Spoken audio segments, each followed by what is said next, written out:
warahmatullahi wabarakatuh. Perkenalkan, saya Algio Munanda Heriadi dari Rekayasa Perancangan Mekanik, NIM akhir 90, kelas Thermal. Di mana di sini pada kesempatan ini saya bakal mempresentasikan terkait pembangkit listrik tenaga uap siklus reheater. Tentunya pertama-tama saya bakal jelaskan terlebih dahulu apa sih itu pembangkit listrik tenaga uap dan apa itu siklus Rankine. Oke, jadi yang pertama itu apa sih listrik tenaga uap? Secara sederhana, pembangkit listrik tenaga uap itu adalah pembangkit listrik yang memanfaatkan energi panas untuk menghasilkan listrik. Jadi itu menggunakan bahan bakar seperti batu bara, gas, dan bahan bakar lainnya yang digunakan untuk memanaskan air di dalam boiler. Nah, air yang dipanaskan di dalam boiler itu dipanaskan hingga menjadi uap bertekanan dan bertemperatur tinggi. Lalu air tersebut atau uap panas tersebut digunakan untuk memutar turbin. Nah, turbin yang berputar akan menggerakkan generator sehingga menghasilkan listrik. Setelah melewati turbin, uap akan dikondensasikan kembali di dalam kondensor menjadi air lalu dipompa kembali ke boiler. Jadi siklus ini bekerja secara tertutup dan terus berulang terus-menerus. Nah, untuk overview-nya kurang lebih seperti ini. Untuk komponen dari pembangkit listrik tenaga uap itu ada pompa, feed water pump, terus ada boiler, dan dari boiler itu ditujukan ke turbin. Turbin dihubungkan dengan generator, di mana generator ini yang bakal menghasilkan energi listrik yang dialirkan ke trafo nantinya untuk dinaikkan tegangannya. Nah, dari turbin di mana untuk fluidanya berbentuk superheated itu dikondensasikan di dalam kondenser. Nah, dari kondenser itu bakal dialirkan ke cooling tower untuk panas yang sudah tidak bisa diubah menjadi atau tidak bisa dikondensasikan lagi itu dia akan dialirkan ke lingkungan. Nah, untuk fluida atau uap tadi yang bisa dikondensasikan akan dialirkan lagi atau ditarik lagi oleh make up pump wake up water dan dialirkan ke feed water pump, dan siklus ini bakal terus-menerus berulang.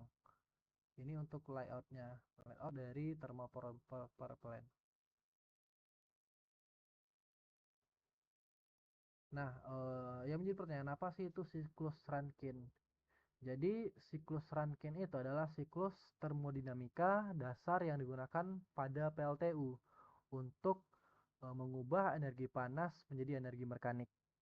Nah, jadi main prosesnya pada siklus ini itu terdiri dari 4. Di mana tadi seperti konsep sederhana tadi, langkah awal tersebut itu dimulai dari pompa. Jadi air yang bertekanan rendah itu dipompa menjadi tekanan tinggi. Nah, air ini dialirkan ke boiler terlebih dahulu untuk dipanaskan. Nah, air dipanaskan hingga menjadi superheated, di mana air ini akan dinaikkan tekanannya dan temperaturnya hingga menjadi uap superheated. Nah, setelah bentuk dari fluidanya ini menjadi uap superheated, itu bakal dialirkan ke turbin, bahkan dimasukkan ke turbin, sehingga menghasilkan energi mekanik pada turbin, dan turbin ini bakal dihubungkan ke generator. Nah, langkah terakhirnya itu uap yang superheated tadi didinginkan kembali atau dikondensasikan kembali untuk menjadi air, agar siklus ini bisa menjadi kontinu atau terus menerus bisa diulang kembali agar menghasilkan listrik.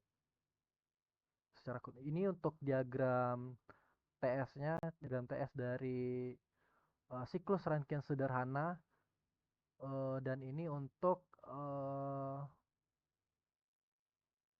main komponennya atau komponen-komponen utamanya, di mana ada pompa, boiler, dan juga turbin. Di sini ada high pressure steam, atau steam ini adalah uap airnya atau uap superheatednya. dan ini ada low pressure steamnya yang sudah digunakan untuk memutar turbin, di mana steamnya ini bakal berubah menjadi low pressure, di mana setelah dari boiler itu bakal menghasilkan high pressure, setelah dimanfaatkan memutar turbin itu bakal berubah menjadi low pressure. Nah, untuk nextnya itu ada masalah pada Rankine bisa. Sebenarnya ada beberapa case yang terjadi pada Rankine siklus sederhana, oleh karena itu makanya dibentuk siklus Rankine reheater. Nah, sebenarnya pada siklus Rankine sederhana, ketika uap uap tadi melewati turbin, itu beberapa uap atau steamnya itu mengalami ekspansi. Tentunya tekanan dan temperaturnya akan turun sehingga menyebabkan timbulnya moisture. Di mana moisture ini bakal membuat sebagian dari uh, refrigeran atau air uapnya ini berubah menjadi tetesan air, di mana kondisi ini disebut dengan wet steam. Nah, jika hal tersebut terus dibiarkan, itu bakal menimbulkan case pada turbinnya. Jadi, apa aja sih case yang bakal terjadi gitu jika beberapa atau moisture content itu terus diberlakukan? Tentunya tetesan air pada yang memiliki massa tadi bisa menghantam blade dengan kecepatan tinggi. Itu bakal merusak blade dari steam dari turbinnya tersebut. Terus terjadi erosi atau blade erosion pada turbin. Terus tentunya bakal berpengaruh pada efisiensi turbin tersebut. Sebenarnya untuk efisiensi turbin itu sangat-sangat krusial untuk kita highlight, karena 1% atau 2% dari turbin itu kalau misalkan bisa dimaksimalkan 1 tahun atau 2 tahun itu bisa menghemat kurang lebih 200 sampai 500 juta untuk eh, pemakaian listrik tenaga uap yang berskala besar. Jadi efisiensi turbin sangat di highlight untuk dimaksimalkan siklus reheater. Nah, terus untuk jangka panjang tentunya bakal menyebabkan case yang serius pada turbin serta pemakai listrik tenaga uapnya. Nah, oleh karena itu makanya dibentuk konsep reheat atau pemanasan ulang pada pemakai listrik atau pemakai listrik tenaga uap. Nah, perbedaannya dari siklus sederhana itu terdapat pada di turbin dan flow boilernya. Jadi kalau misalkan dari siklus sederhana itu dari boiler langsung ke turbin dan dari turbin langsung ke kondenser. Nah, kalau konsep dari reheater itu dari pompa, itu dialirkan ke boiler. Nah, dari boiler itu dialirkan ke high pressure turbin. Jadi turbin ini ada terdapat dua jenis, ada yang high pressure dan low pressure. Tapi untuk konsep reheater juga biasanya ada terdapat intermediate. Tapi di sini yang biasanya digunakan itu minimal dua jenis turbin. Jadi dari high pressure ini itu dipanas ulang kembali ke dalam boilernya atau reheater. Nah, setelah dipanaskan ulang kembali, lalu dialirkan ke low pressure turbine. Nah, dari low pressure turbine barulah masuk ke kondenser untuk dikondensasikannya. Nah, kenapa sih konsep reheater ini diperlakukan? Jadi, yang paling utama itu adalah untuk meningkatkan efisiensi. Dengan adanya reheat eh, dengan adanya reheater, temperatur rata-rata saat penambahan panas menjadi lebih tinggi, di mana ini membuat energi panas yang dikonversi menjadi lebih optimal, sehingga efisiensi siklus meningkat dibanding Rankine biasa. Secara umum, penggunaan reheat biasanya meningkatkan efisiensi sekitar 3 sampai 5% pada PLTU. Nah, yang kedua itu menjaga uap tetap kering. Jadi, case yang biasa terjadi pada siklus sederhana itu kan terdapat banyak moisture ya, di mana moisture ini bakal menghasilkan tetesan-tetesan air. Nah, untuk menjaga kualitas uapnya, makanya dibentuk konsep reheat, Rankine reheat ini. Nah, Karena tanpa reheat uap yang keluar dari turbin cenderung menjadi basah karena mengalami penurunan temperatur yang signifikan. Nah, makanya dimaksimalkan pemanasan ulang pada flow untuk uap atau steamnya ini. Namun uap yang dipanaskan kembali masuk ke turbin berikutnya sehingga kandungan air berkurang, uap tetap dalam kondisi lebih kering dan resiko erosi pada blade turbin dapat diminimalkan. Nah, tentunya reheat meningkatkan rata temperatur, penambahan panas serta meningkatkan dryness fraction uap pada tahap air ekspansi. Jadi untuk meningkatkan ke dryness atau keringnya dari steamnya ini pada turbin. Itu konsep dari reheater pada turbin. Nah, untuk skemanya pada diagram TS, kalau untuk siklus Rankine sederhana itu terdapat 4 proses. Nah, kalau untuk siklus reheat itu ada 6. Jadi untuk yang pertama itu boiler, keluar dari boiler atau masuk ke turbin itu terdapat langkah pertama itu adalah high pressure. Jadi dari sini itu ada high pressure itu dari boiler dan untuk keduanya ini masuk ke reheat. Jadi dari turbin satu itu turbin high pressure tadi masuk ke reheater, ke reheat boiler. Nah, setelah dari reheat boiler itu masuk ke low pressure turbin atau turbin 2. Jadi yang satu ini adalah turbin high pressure, yang tiga ini adalah low pressure. Nah, yang dua ini dimana si uap atau steamnya ini masuk ke reheater. Nah, setelah dari tiga ini, si steam ini bakal keluar masuk ke condenser, dimana steamnya ini bakal dikondensasikan lagi menjadi air. Lalu setelah dikondensasikan bakal dipompa menuju masuk ke boiler lagi. Jadi dari kondenser dipompa terus dialirkan ke boiler lagi. Jadi seperti itu untuk skemanya atau diagram TS-nya. Ini untuk komponennya dari dari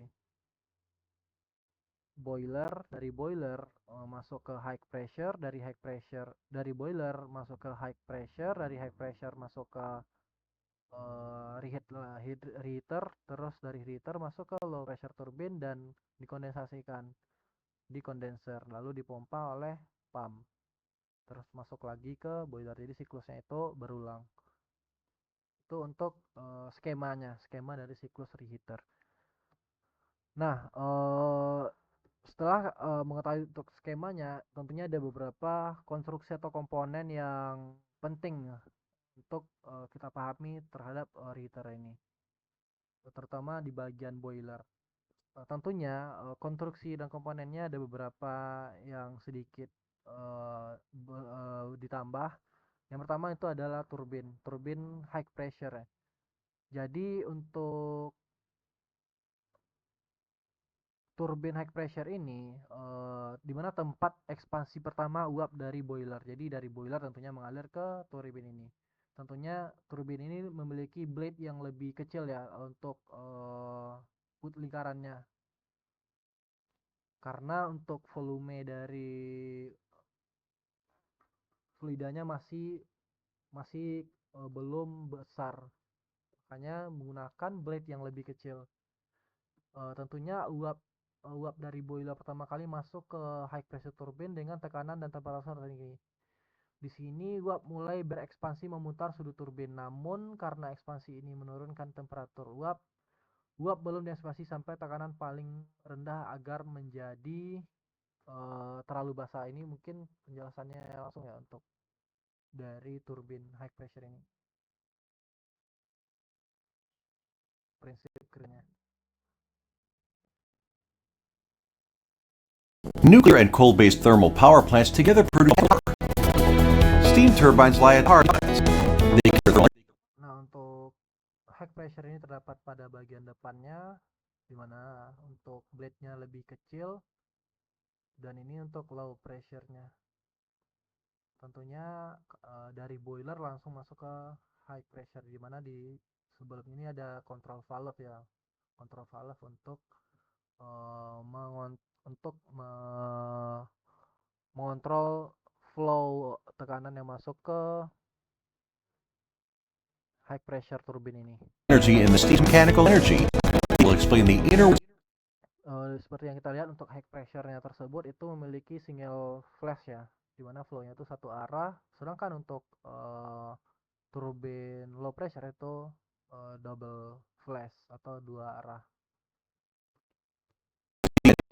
step logical manner. Basic Seperti yang kita lihat untuk porosnya itu dari high pressure ke low pressure itu terhubung dengan ukuran yang berbeda. working. Let's first observe one of their blades. You can see the blade of a steam turbine has an airflow shape. Nah, biasanya untuk suhu yang masuk ke high pressure itu 550 dan tekanannya bisa mencapai 70 bar atau 50 bar untuk dari high pressure-nya ini. Higher plant efficiency and one challenging problem in power plant operation is to keep the speed of the steam turbine constant. This is important since frequency of electricity produced is directly proportional to the speed because normal the turbine rotates lead the instrument. In this way, Kurang lebih itu untuk high pressure turunnya. Terus untuk low pressure,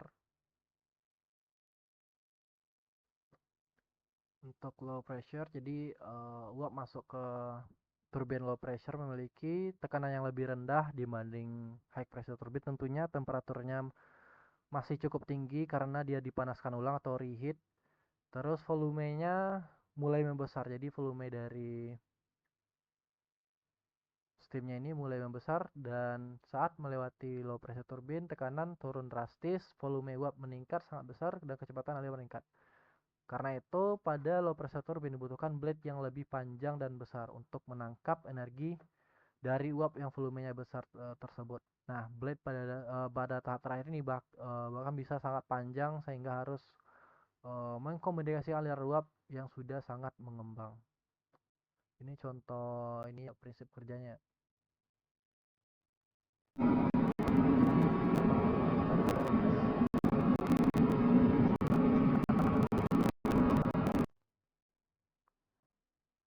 Itu untuk low pressure turbine. Terus next itu ada reheater boiler. Sebenarnya seperti yang kita lihat ya, untuk reheater boiler ini terdapat banyak sekali pipa. Jadi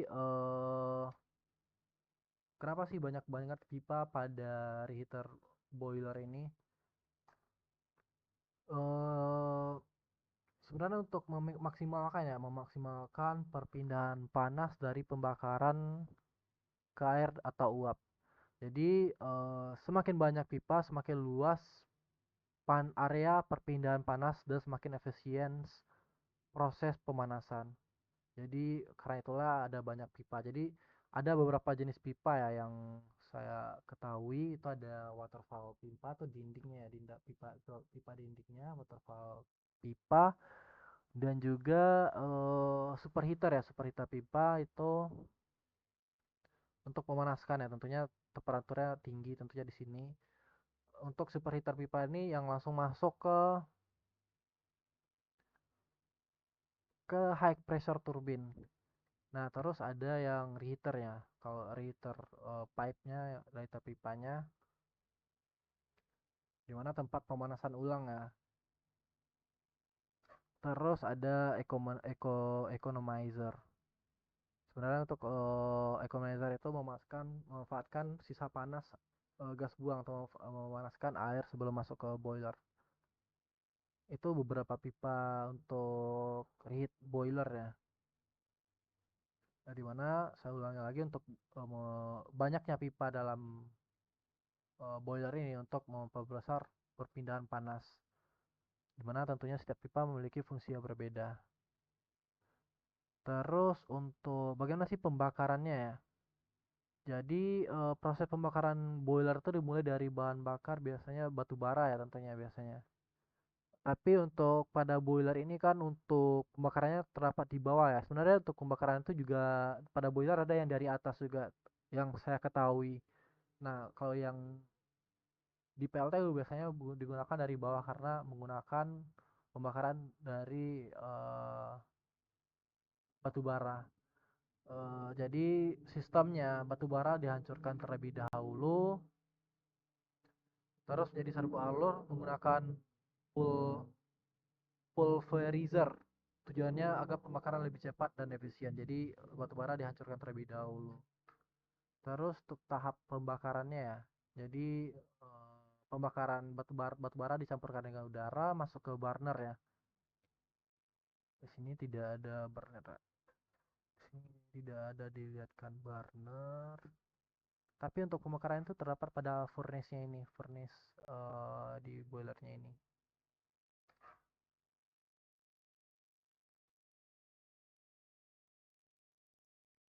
Jadi mungkin kurang lebih seperti itu ya. Banyak terdapat banyak sekali pipa. Mungkin kita lihat aja untuk penjelasan video sistemnya.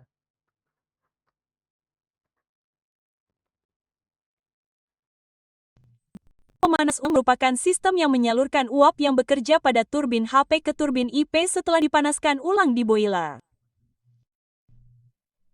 Uap yang digunakan pada turbin HP masuk ke header saluran masuk pemanas ulang primer melalui pipa uap pemanas ulang dingin dan keluar ke header saluran keluar primer melalui tabung pemanas ulang primer.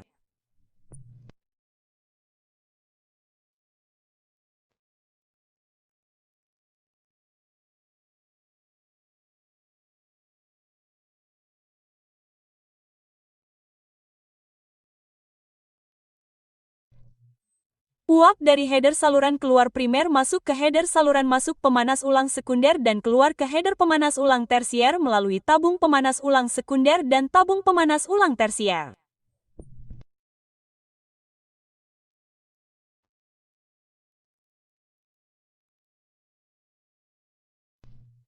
Uap dari header pemanas ulang tersier di seluruh turbin IP melalui pipa pemanas ulang panas CRV. V.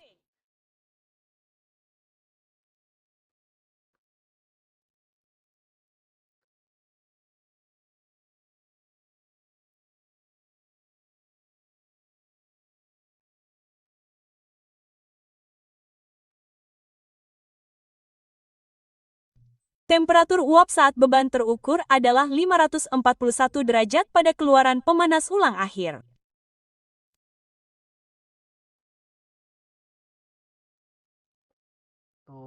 Untuk penjelasan sistemnya yang saya ketahui dari yang saya dapat dari YouTube itu untuk reheater boiler. Terus next ada generator. Sebenarnya untuk generator ini tentunya terhubung ya pada kedua turbin untuk dari high pressure dan low pressure. Prinsip dari generator ini kurang lebih terdapat coil ya di dalam generator ini, di mana generator ini kan berfungsi untuk mengubah ya, energi mekanik menjadi energi listrik, di mana di dalam generator ini terdapat prinsip atau fenomena induksi elektromagnetik, di mana pemotongan flux magnet pada coil sehingga terbangkitnya arus listrik karena adanya pemotongan flux magnet pada generator. Jadi fenomena itu dinamakan induksi elektromagnetik. Mungkin kita lihat aja untuk penjelasan sistemnya.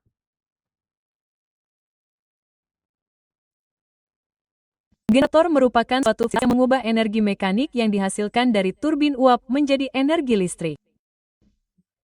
Ketika rotor berputar oleh turbin uap, generator diberikan arus eksitasi dari sistem eksitasi.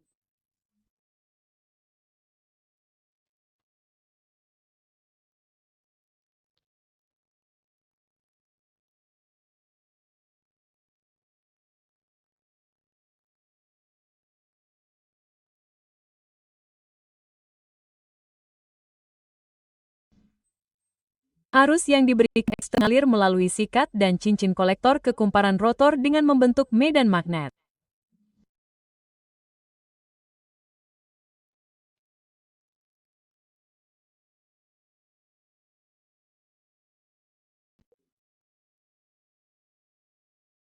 Pipa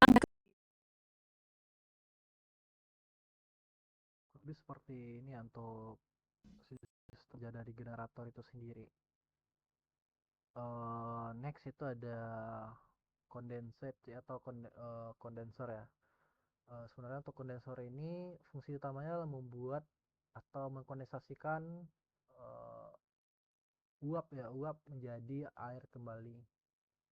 Jadi uap ya bekas dari turbin itu dikondensasikan menjadi air untuk dipanaskan lagi. Nah, setelah keluar dari low pressure turbin, tekanan yang rendah dan temperaturnya juga sangat turun. Nah, uap ini kemudian masuk ke kondensor untuk didinginkan. Dalam kondensor, uap akan bersentuhan secara tidak langsung dengan pipa-pipa yang dialiri dengan air pendingin. Biasanya untuk kondensor ini ada yang gunakan sistem direct contact atau secara non direct contact atau secara tidak langsung menggunakan pipa-pipa. Tapi ada juga kondensor yang menggunakan sistem spray di mana air yang langsung dicipratkan eh, ke uapnya ini untuk dikondensasikan. Tapi biasanya untuk di PLTU itu menggunakan sistem non direct contact atau secara tidak langsung, di mana uap ini dialirkan ke pipa-pipa yang dialiri air pendingin sehingga panas sehingga uap kehilangan panas dan berubah menjadi air atau kondensat. Nah, sebenarnya untuk cara kerjanya ya, untuk uap masuk dari low pressure turbine masuk ke kondenser, terus kondisi tekanan rendah dan temperatur rendah. Terus air pendingin mengalir di dalam pipa. Biasanya air ini diambil dari laut atau sungai. Terus terjadilah perpindahan panas tanpa percampuran.